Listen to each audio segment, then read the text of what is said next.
Hey guys, welcome back to another video. It's Sukesh Education here. Today, we're going to be looking at data. So our heading is data. So this video is a board read and understanding video, guys. So I'm going to be writing on the board, explaining it to you guys, and you guys are going to be adapting the situation, guys. So let's get started. So data. Data is a very important subject and a branch in mathematics. So to get started, let's start from the basics. There are 4 ways we can collect data. So what's data? Data is basically information. So what are the 4 ways that we can collect data? The 4 ways we can collect data include surveying people,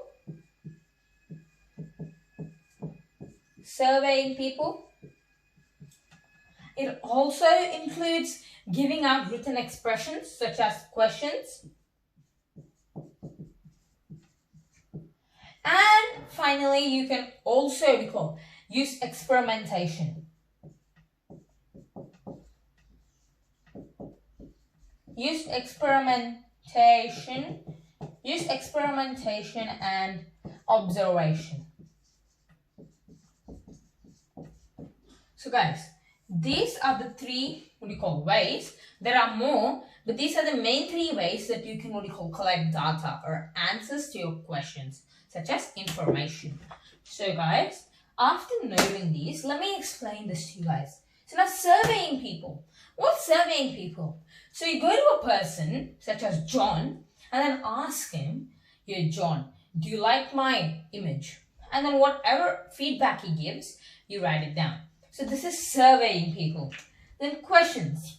So these questions, right, you can write in a paper, what do you like? Grass, meat, or paper? And then they can answer that, and then you can then collect the paper for your data or information. Then you can use experimentation and observation. So one perfect example for this is you have a coin, and then there are 50-50 chance of you getting heads and tails. So you're flipping and then you're constructing a table that's representing how many times each of it falls. So 1, 2, 3, 4, and you're just collecting data. So these are the main types of collecting data, guys. Now let's look at some ways how you can assemble the data, or how you can represent data. So you can represent data through many ways. Now let us go through some of the ways. They include pictograms, column graphs, bar graphs, dot plots. I haven't finished writing, guys. So on the dot plots, divided bar graphs, divided bar graphs.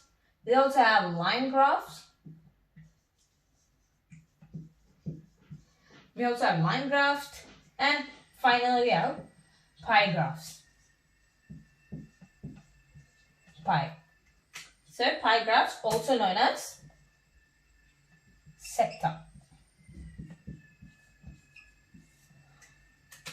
So guys, these are our main ways, or these are the most recognized ways to represent data.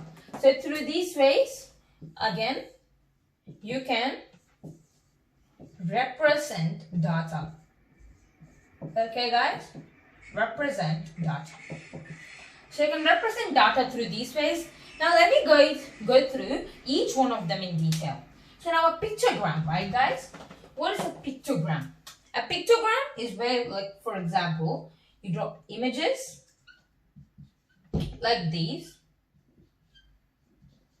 and then you have you put it on a scale, and then you provide information. So 1 box is equal to 1,000 houses. So if you're talking about houses, how many houses were built in a suburb, this is a great example. So put 1 box, so 1 box is equal to 1,000 houses. So this is an easy way of understanding through just looking at the graph. So you don't need to do any physical calculation. Easier method. So you can see 1, say for 1998.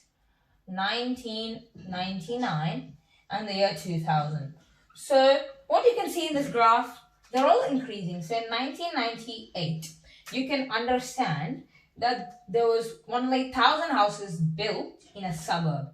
But in 1999, there were 2,000 houses, 2 blocks, and in 2000, there were 3,000 houses. So you can see the growing trend, and this is the way how you can represent pictograms.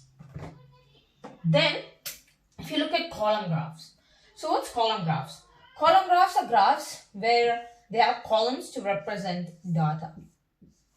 So columns, and then you have the y-axis and the x-axis, and then you'll have all your information. So red, blue, green. So you have all your information. You have 5, 10, 20. So this is a column graph, guys. There are many types of column graphs. So for column graphs, right, guys, we have double column graphs. So this is a total different types. But inside column graph, you can arrange it in different types. The same information, guys, you can also draw an axis and then have the columns go vertically and also horizontally. So you can also have the columns grow like this, and it's perfectly fine because you can't do that, guys. You can.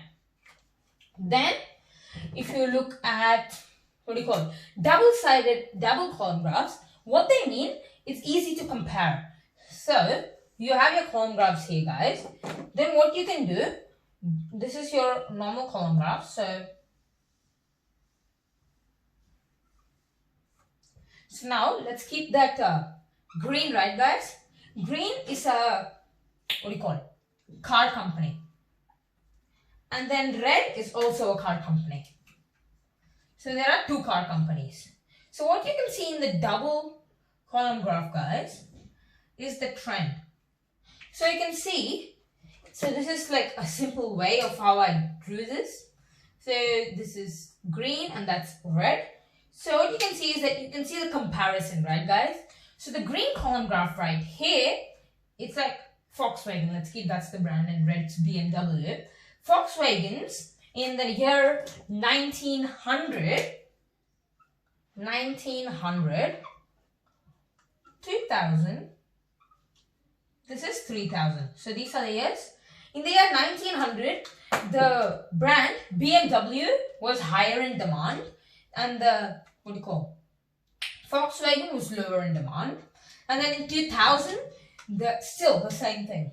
The BMW is higher in demand and Volkswagen is lower in demand. And finally, when you go to the 3000s, the Volkswagen company finally takes over the world. They take over the BMW. So now they're over the top and they're the #1 company. So this is a way how